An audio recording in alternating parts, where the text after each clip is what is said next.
2020 IT 플러스 일상 속 블록체인을 읽다. 오늘 강의를 맡은 세컨드 브레인 연구소의 이인복입니다. 반갑습니다. 네, 여러분들 아시는 것처럼 저는 세컨드 브레인 연구소의 대표로 있고요.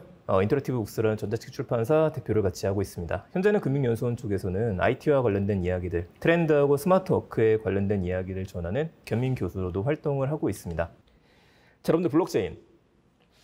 블록체인 하면은 어떤 게 먼저 생각이 나세요? 블록체인 하면은 이상하게도 대부분의 분들이 이거부터 생각하시는 분들 많으실 것 같아요. 어쩔 수가 없죠. 그만큼 정말 강력하게 2017년도, 2018년도, 그리고 지금도 이슈가 되고 있는 게 비트코인, 가상화폐, 암호화폐이기 때문에 그럴 겁니다. 지금도 비트코인 이야기만 들으면 이제 가슴을 쥐시는 분도 계실 거고요. 혹은 지금까지 투자한 돈을 가지고 계시는 분도 계실 것 같아요. 어쨌든 우리한테 제일 먼저 떠오르는 거는 블록체인 하면은 가상화폐 아닌가? 암호화폐인데 이게 자연스럽게 연결점에 있습니다. 미리 이야기 드리지만 블록체인이 꼭 가상화폐를 필요로 하는 건 아닙니다. 하지만 가상화폐와 암호화폐는 블록체인을 필요로 하죠. 그 이야기도 정리 한번 해드릴게요. 최근에 블록체인에 관련된 기사를 좀 살펴보게 되면요. 제가 바로 어저께 구글링을 해보게 되니까 이런 기사들이 나옵니다. JP모건에서 블록체인 플랫폼 쿼럼을 매각했다라는 이야기라든지 아니면은 이런 기사들이 있죠. 중국 베이징시가 화웨이하고 손을 잡고 블록체인 스마트 시티를 구축을 한다. 역시 중국이죠. 중국만 하는 건 아닙니다. 전 세계가 하고 있고 우리나라도 하고 있어요. 스타벅스가 고객들을 블록체인 커피 유통 이력을 확인한다는 내용이 나옵니다. 그러니까 뭐든지 간에 블록체인을 붙여놓고 어떤 산업을 붙여놓죠? 그러면 그거에 대한 기사들이 굉장히 많이 뜨게 됩니다. 보험을 입력하고 난 다음에 블록체인으로 검색하셔도 어마어마할 겁니다. 만약 여러분들이 유튜브, MCN, 블록체인 검색하시면은요, 그거에 대한 것도 정말 많이 나와요. 이상하게 블록체인은 마법의 키워드와 같이 됐습니다. 어디다가 넣어도 어울릴 정도가 됐죠. 그런데 신기한 거는 1, 2년 전에 비해서 지금 보게 되면은요, 생각보다 기사가 그렇게 많지는 않아요. 이게 왜 그럴까? 오늘 이야기 여기서부터 시작할 거고요. 총 5가지를 이야기 드릴 겁니다. 일반인 수준에서 그래서 어려운 용어는 좀 많이 뺐습니다. IT에 관련된 것들 우리가 복잡한 지식을 알 필요는 없기 때문에 거기에 계시는 분들이라면 그냥 가볍게 이렇게도 설명할 수 있구나 보시면 좋을 것 같고요. 일반인들 수준에서 이게 블록체인이고 암호화폐가 이렇게 연결이 됐구나 그 이야기 드릴 겁니다. 포인트는 5가지로 우리 주변의 블록체인, 코인과 블록, 알트코인, 프라이빗 블록체인 그리고 CBDC 이야기를 좀 드릴 거예요. 난 좀 더 깊이 있는 지식이 필요했었는데 하시는 분들은요.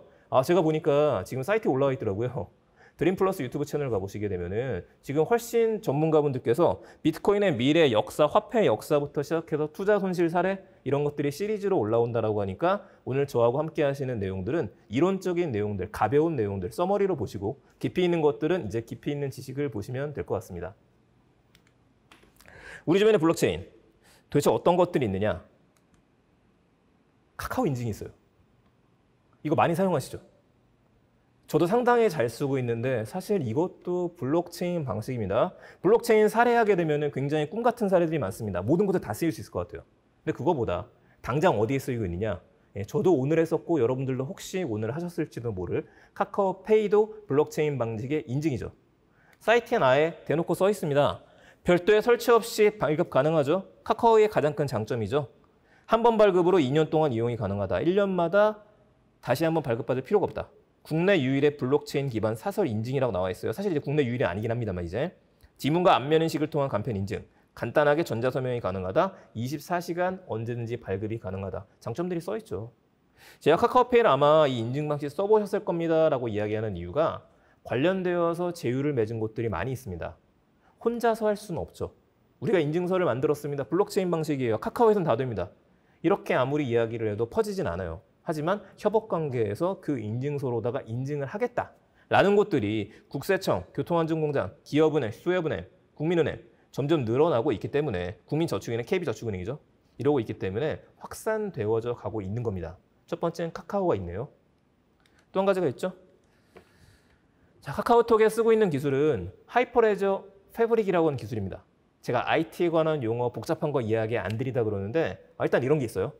여기에는 리눅스하고 IBM, 시스코 이런 회사들이 같이 함께하고 있는 오픈소스 블록체인 플랫폼입니다. 공개가 되어져 있다. 그런데 이거는 프라이빗 방식이라고 이야기를 해요. 갑자기 프라이빗이라는 말이 나왔죠? 중요한 용어이기 때문에 이것도 뒤에서 한번 설명드릴 겁니다. 어쨌든 블록체인 방식인데 뭔가 다른 게 있구나. 이거 기억하시죠? 4월 달쯤에 제가 이야기를 할 때 이 방식도 꼭 한번 보셔야 된다라고 이야기를 드렸었는데요. 통신 3사에서 만든 앱 중에 패스라는 앱이 있습니다. 여러분들이 비밀번호를 잃어버리셨을 때 아니면 개인 인증을 할 때 그때 필요해서 쓰는 어플리케이션인데 여기에 어떤 게 들어갔느냐? 모바일 운전면허증이 들어갔죠. 저는 신분증을 잘 안 가지고 다닙니다. 가지고 다녀야 되는데 좀 귀찮아요. 스마트폰만 들고 다니다 보니까 매년 스마트폰을 교체할 일이 생기거나 아니면 어쩌다가 은행에 가서 계좌를 개설을 하거나 아니면 계좌에 대한 것들을 뭔가를 물어보러 가야 될 때 신분증을 갖고 가야 되는데 없어서 집에 갔다가 다시 와야 됩니다. 이 귀찮음을 없애주는 거죠. 사진으로 찍은 거 위조 변조가 될 수 있기 때문에 이거를 해결해 주는 겁니다. 블록체인 방식으로. 그래서 지금도 여러분들이 통신 3사 앱에서 들어가셔갖고요. 모바일 운전면허증 신청을 하신 다음에 사진을 촬영해서 갖고 계시는 거를요. 등록해 놓으시게 되면 화면에 보이는 것처럼 들어갑니다. 화면에 보이는 거는 제 스마트폰에 있는 거를 캡처한 건데 캡처를 해도 이런 식으로 보이지 않게 돼요. 위변조가 방지되어져 있는 거죠. 자, 그렇다면은 정해진 30초의 시간이 지나게 되면 더 이상 이 QR코드는 승인할 수 없습니다. 방금 전에 이야기 드린 거랑 똑같습니다. 이제 시작했어요.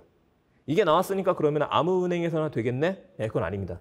지금은 천천히 KT 쪽에서 이제 이 인증에 대한 것들로다가 여러분들이 스마트폰 발급을 받는다라든지 새로 개통을 한다라든지 이런 것들을 처리해주는 문제들이 하나하나씩 열려가고 있습니다. 이것도 굉장히 좋은 방법 중에 하나겠죠.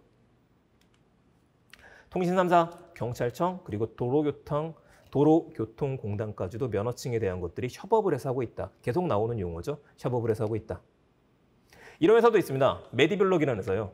2020 블록체인 민간주도 국민 프로젝트 사업자로 선정이 된 회사인데 이게 가능하면 어떤 일들이 가능하냐. 지금 참여하는 곳들이 나왔죠. 병원들이 참여가 돼 있어요. 여러분들께서 병원 가서 서류가 뭔가 발급을 받아야 될 때 보험사에다가 여러분들이 보험금을 청구를 해야 될 때 서류를 떼야 되고 다시 한번 보험사에 들어가서 입력을 해야 되고 이런 절차가 굉장히 간편화가 될 수 있다라고 한다면 우리가 개개인들이 여기저기 로그인을 해야 되는 게 아니라 한 번에 해결할 수 있다라고 한다면 그래서 블록체인 얘기가 나올 때 항상 나오는 건 뭐냐면은 비용 절감이에요.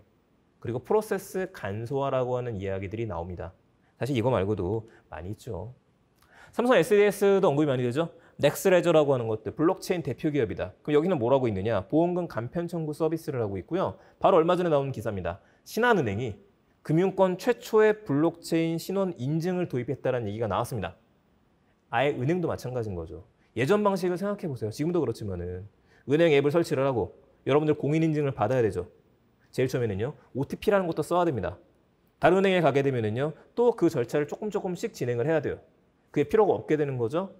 자, 모바일 신용 인증이라는 거. 블록체인 방식의 신원 인증이라는 거는 계속해서 나오고 있습니다. 하지만 이번에 신한은행이 이슈가 된 거는 금융권 최초란 타이틀을 달았기 때문이에요. 여기도 마찬가지입니다. 신한은행만 하는 게 아니라 신한그룹이죠. 신한그룹에서 먼저 사용을 하면서 점점 퍼쳐져 나가겠죠. SKT하고 삼성전자는요. 블록체인으로 맞손 잡았다는 얘기 나왔습니다. 모바일 증명서다. 계속 언급되네요. 증명서, 신원에 대한 것들. 이걸 뭐라 그러느냐. 공인인증서가 폐지되어져 가고 있기 때문에 올해 하반기에 저희가 집중해서 봐야 되는 포커스 중에 하나예요. 공인인증서가 드디어 역사의 뒤안길로 사라지게 됐습니다. 그동안 참 많이 불편했었죠. 아예 없어지는 거 아니에요. 이걸 쓰고 싶다라고 하는 사람들은 계속 사용을 할 수는 있는데 불편하다 보니까 뒤로 넘어갈 건 분명해요. 그럼 이 자리에 누가 지금 들어오고 있느냐? 카카오페이 인증서 조금 전에 보셨죠? 다른 회사들도 이 자리를 차지하려고 하는 겁니다. 그러면서 이 기술이 등장했죠. DID. 분산 신원 확인 기술이다. 어렵고 복잡한 거 빼고 여러분들이 갖고 있는 스마트폰에요. 여러분들의 개인 정보가 암호화된 상태로 저장이 되어져 있는 겁니다. 그리고 어떤 사이트에 들어가서 개인정보를 등록해 주세요 라고 이야기를 할 때 여러분들이 공개하고 싶은 것만 골라갖고 제출하게 되는 거죠. 이게 왜 중요하냐? 데이터 주권이라고 이야기를 합니다. 하반기 계속 나올 이야기 중에 하나가 마이 데이터예요. 여러분들의 데이터는 여러분들 거다. 계속 나오는 이야기죠. 페이스북, 유튜브 이런 회사들이 돈을 버는 이유가 우리가 참여를 해서 우리의 데이터를 가지고 우리의 정보를 가지고서 계속 제공해줬다. 이걸 심한 말로 디지털 농노가 됐다라고도 이야기를 합니다.